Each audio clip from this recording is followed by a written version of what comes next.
తెల్లవారుజామున సుప్రభాత దర్శనం చేసే ముందు రాత్రి ఏకాంత సేవ అయిపోయిన తర్వాత అక్కడ ఒక పాత్రలో మంచినీరు పెట్టి తలుపులు మూసేస్తారు.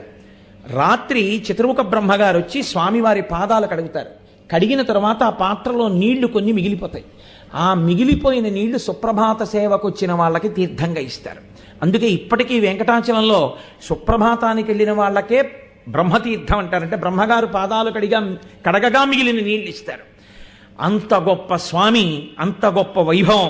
తం భవంతమహం పద్భ్యాం ఆక్రయేయం నగోత్తమ, ఓ నగోత్తమ, ఓ కొండలలో శ్రేష్టమైన దానా, నేను నా పాదములతో నిన్ను తొక్కి పాపములు పోగొట్టుకోవడానికి నీ మీద కాలు పెడుతున్నాను. నా తప్పులు మన్నించి నా పాపములను పోగొట్టి, అలా తప్ప రావడం నాకు అలవాటు లేదు, నేను నడవలేను అలా మోకాళ్ళ మీద, నువ్వు నన్ను మన్నించు